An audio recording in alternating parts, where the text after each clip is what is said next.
In May of 1950, a large human-caused wildfire started in the Capitan Mountains of the Lincoln National Forest in south-central New Mexico, burning over 17,000 acres. A young bear cub had been separated from his mother during the fire. All 4 of his paws were badly burned, and it was unlikely he would survive.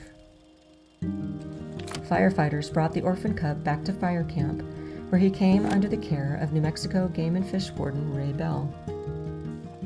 He was flown to Santa Fe, where he received medical care and took up residence with the Bell family as he recovered.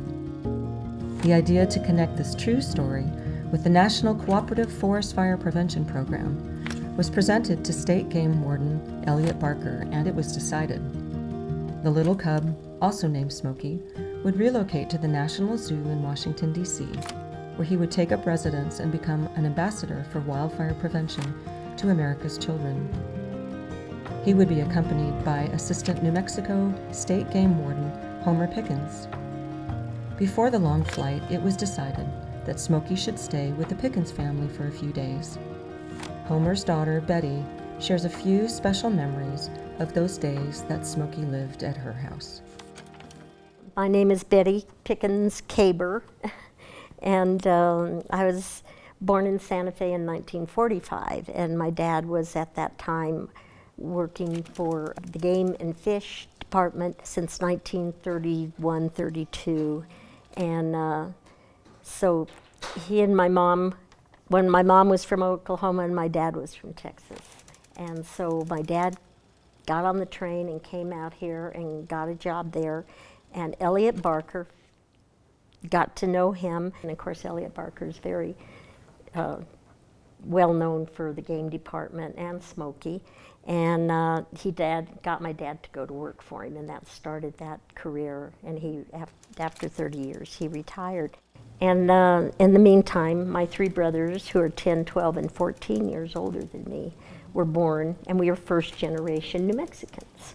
One of the things I remember, we always had critters around. We always had dogs, cats, cows, horses, that sort of thing out there in Tasuki, and I'm so blessed for that first 11 years of my life that it was a wonderful time, and there was always something going on, and being outdoors, and learned how to shoot a gun and things like that, and it was just a wonderful way to grow up. Do you remember in your dad's book, Tracks Across New Mexico, he shares some really fun family stories and photographs of you and your brothers out camping and hunting and fishing and all of that. Do you have any fun memories, anything special that stands out for those times? Well, so much younger than my brothers, I didn't go that much with them.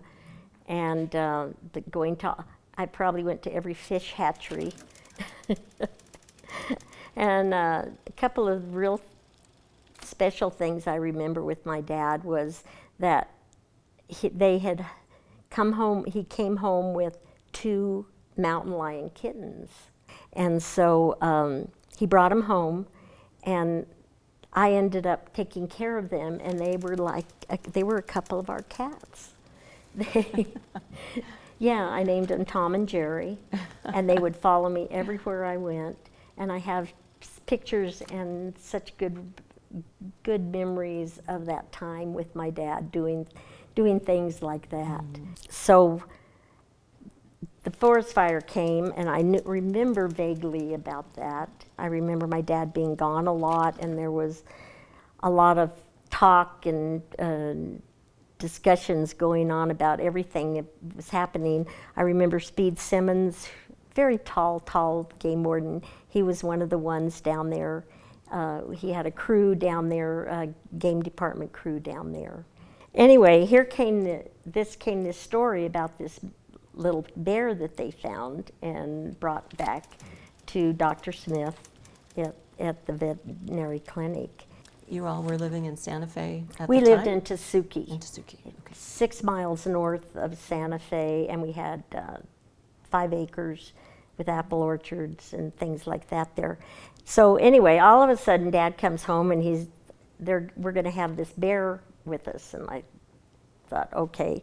And so Dad would take Smokey to Washington present him to the children of the United States, because of as a perfect a live example of the wildfires, the forest fires back then. And because I remember growing up, we always worried about that.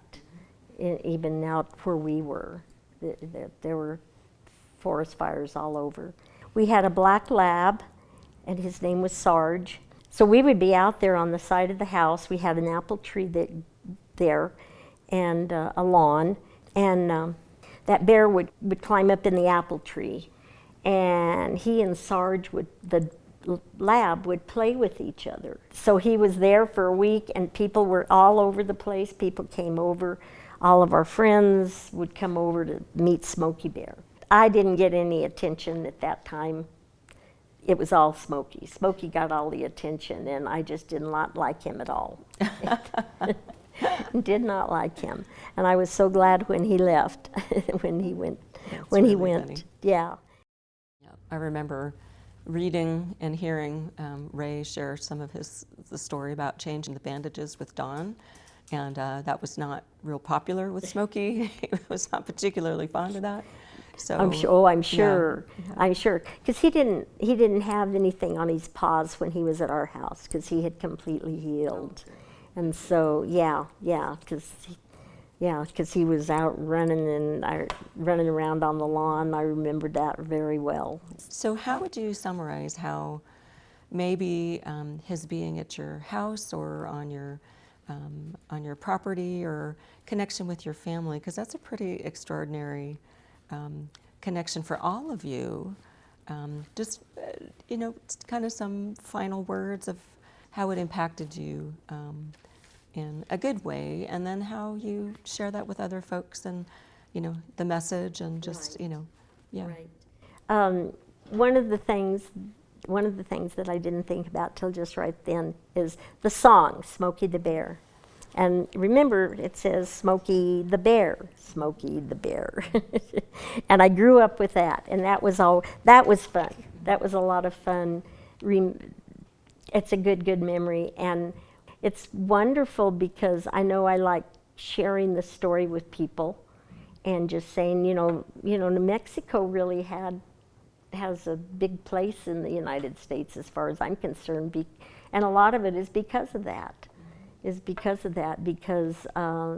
And I wish that Smokey and his message, because he did what nature had him do, to climb up a tree and then not being able to get down, and what he went through even for him to come back and become something so well known, and putting New Mexico on the map, because I think it did, and I think it does, and I wish it would do more, because with the changes in the climate and everything, that there's been so many wildfires, and thinning. That was one thing about Los Alamos. They really thinned a lot, and the citizens of Los Alamos were very listened to that story about Smokey and what he represents, and understanding that you have to take care of the forest, and we do need to thin. We've got to thin, and I think that he needs to be out there more.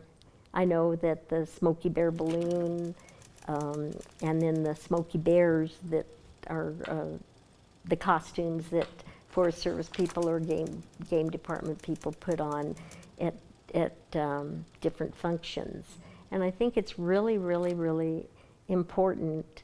And I'm just really proud to say that Smokey lived at my house for a while.